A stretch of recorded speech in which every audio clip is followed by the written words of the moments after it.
Welcome back to Joe Stunner Boxing.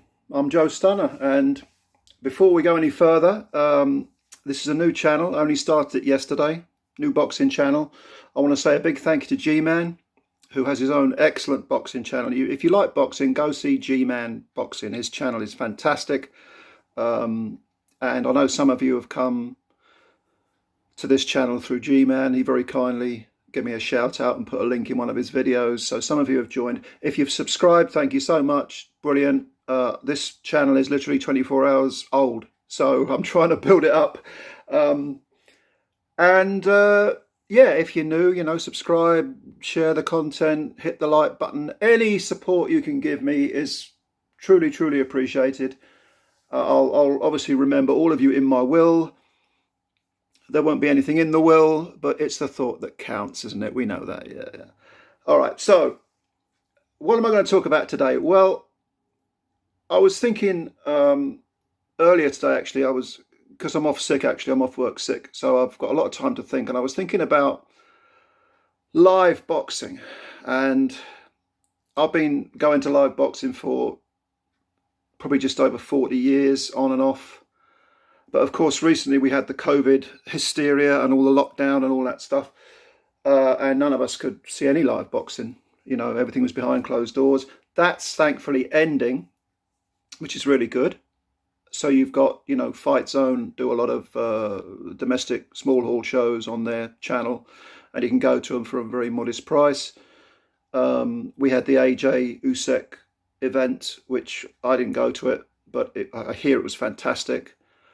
Personally, I'm a small hall sort of guy. I don't particularly enjoy the bigger events because I like to sit ringside. I'm kind of geeky about boxing. I like to look at the footwork and how someone's closing the range and all that technical stuff. And so I guess the phrase they use is hardcore. I'm a hardcore fan. No disrespect to any casuals, because I'm a casual football fan. I like football, but I couldn't tell you about the history of the sport. Not much of it. I know bits and pieces, but when it comes to boxing, I'm very kind of, anal about it. But so small hall boxing, I love.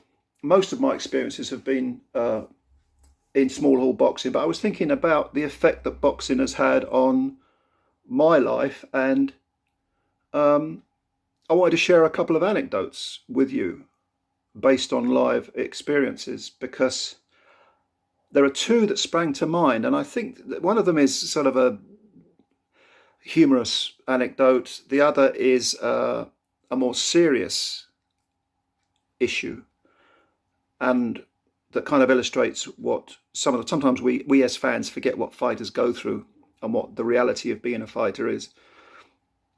So let me start with the humorous. Hopefully humorous. Hopefully you'll find it quite amusing. It's embarrassing to me, but if you can't laugh at yourself, you can't. Don't say much about yourself, does it, if you can't laugh at yourself? But let's go back about 30 years. I was working for a security firm, and I was doing a evening night shift, 12-hour shift. Start at 6 in the evening, finish at 6 in the morning. So it was a 12-hour shift. And my birthday was coming up, and a mate of mine phoned me up. He said, "I got us tickets for the boxing ringside." I'm like, "Whoa, yeah, I'm there. I'm there. Boxing ringside tickets. Can't say no to that, can you?" So I went to see the manager of the security firm. I said, I want this evening off, because it's my birthday. I've got tickets for the fight and all that stuff. You can't have it. What do you mean I can't have it?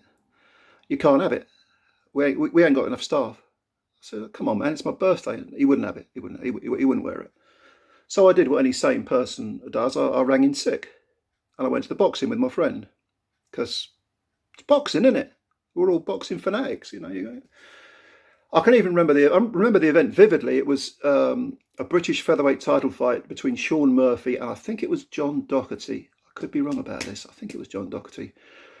It was at St Albans Civic Centre. It was a Frank Warren promotion, and Shaun Murphy was from St Albans. I actually met him a few times because I got connected. I'm from North London, but anything all the way up to Luton, I kind of know those areas well.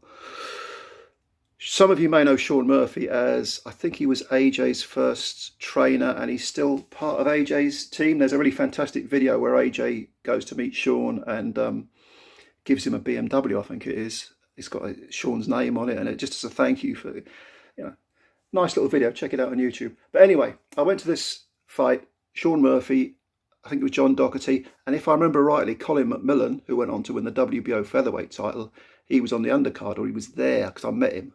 I'm sure I met him.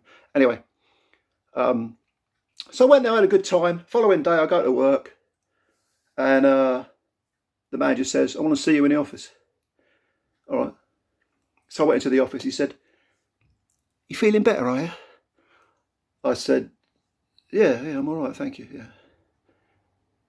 "Enjoy the boxing, did you?" I said, "What do you mean?"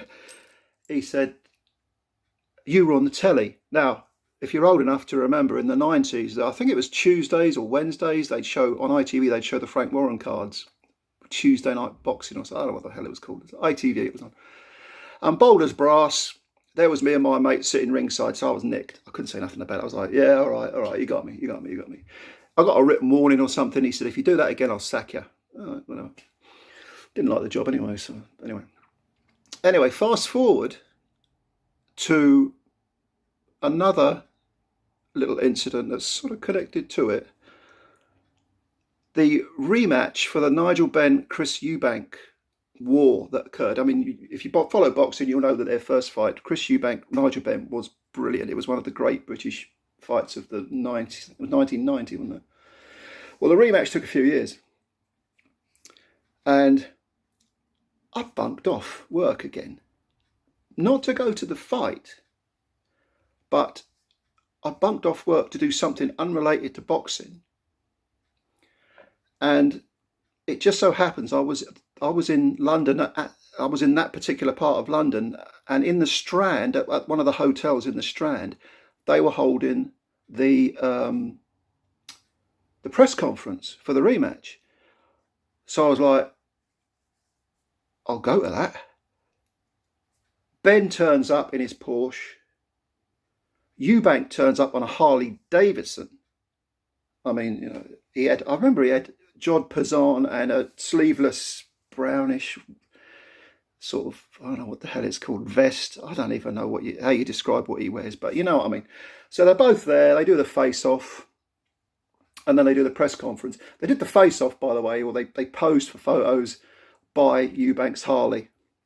He parked his Harley up so that everyone could see it. It's no point in having a Harley Davidson if you don't show it to the public, right? So they're both there, back to back, and they're facing each other. All those photos, lovely jubbly. And then I went about my business. I bunked off work again because I was doing something unrelated to boxing. So I thought, there's no way I can get nicked, you know. Following day, I go to work. The manager, "I want to see you in the office." Into the office I go. "Feeling better, are you?" "Yeah, mate, yeah, thank you. I'm feeling better, yeah." "How'd you get on then with Ben and Eubank?" What are you talking about? Deja vu here, isn't it? I played ignorant, even though I was caught bang to rights. He got a paper out, a newspaper out. This is the manager. He got a newspaper out. It was the Daily Sport, of all things. So he's sifting through. You ever seen the Daily Sport? It's like full of naked women. So he's sifting through all the nipples. He gets to one of the back pages. He folds it over, holds up the paper, and says, "Have a look at that picture." Well, it was a picture of Ben and Eubank by the Harley Davidson, and whose big ugly mug was looking over the fence over Eubank's shoulder. Me! He'd nicked me by this photo in the paper. He said, "You weren't sick. You went to the." I said, "Well, what can I do? What am I like, eh?" I didn't get sacked though, which was annoying because I hated the job, but I didn't get sacked. But of course, I never lived it down. All the lads that I worked with were constantly making fun of me, and every time I was off sick, genuinely, it was, "Oh, he's at the boxing, or he's gone to see Eubank," or you know, I couldn't live it down. But I thought that was a funny anecdote because it sums up just how boxing can get in the blood, and how you can, you know, get rid of work to go to an event, and kind of humorous, kind of embarrassing for me, but you got to laugh at yourself, and you know. The other anecdote I want to share is more recent. this goes back, I think it's about 3 or 4 years, and it occurred at the York Hall. Now, it's probably best I don't mention the two fighters who were in the main event, but one of them was a young man who was undefeated, and it was a brilliant fight. It was the younger undefeated guy against a gnarled old, it was for the Southern Area lightweight title, maybe. Gnarled old veteran in there. He'd had a few defeats on his record, takes on the young kid. The young kid's winning after 6 rounds, but he gets knocked down a couple of times and stopped in, I think it was 10 rounds. And everyone's cheering, going, because it's a brilliant fight. I love the York Hall. If you've never been to the York Hall, what are you doing? Go to the York Hall. I mean, a bad seat in the house. It's brilliant. I went with a friend and his missus, and we were sitting right on the end of a row. And as everyone was cheering and the poor kid on the canvas was being seen to give an auction or whatever, I looked over to my left. There was the sort of gangway, where between the two sets of seats. And there was a middle-aged lady, crying her eyes out, looking absolutely distraught. And me and my friend said to her, "You all right, love?" And, we give her a little hug, little cuddle. "You okay? What's the problem?" Turns out she was the mother of the young lad who'd been knocked out. And I think that sticks in my mind because it's a very somber, quite a profound reminder of just what these guys give us when they get in the ring as fighters. They literally do risk their lives. They are modern day gladiators.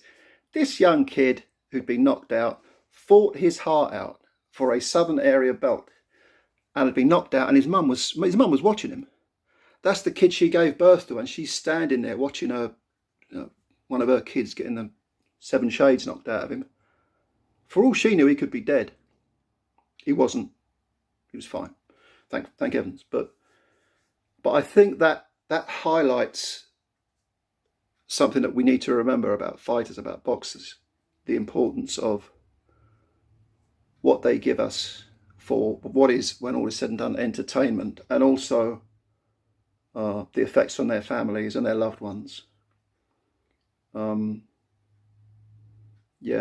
Fighters are killed in the ring. They leave behind little children and wives and mums and dads. It's terrible. Anyway, those are my two little anecdotes. I've got hundreds I could go on about, but I don't want to bore you too much. But what I want you to do is have a think. I know lots of you go to the live gigs, and in the comments section, maybe put down a few of your own memories. Could be the best fight you saw, could be someone you met, because that's one good thing about going to boxing matches is the people you meet. Sometimes you meet you meet fighters. It used to, back in the day, it used to be you'd get your program signed. It used to be autographs. Now it's all selfies. But perhaps you've met a famous fighter, or perhaps you met someone and they became a mate. This was at the York Hall as well. I met a couple once, and they said, "Oh, we met at a boxing match." They were married. So maybe it's something funny that happened, or something serious that happened. But put in the comments your own personal thoughts about live boxing. What does it mean to you? What kick do you get out of it? Maybe you feel guilty if you've been to a fight and cheered and the guy's been seriously injured. How did you get into boxing? What was the first gig you ever went to, the first boxing live show? Put it all down, because I'd love to hear it. That's the whole point of this channel, connecting with other true boxing fans. Thank you very much for listening, for tuning in. Subscribe, like, do all that good stuff. And we've got the weekend coming up, so have a nice weekend and take care. Much love.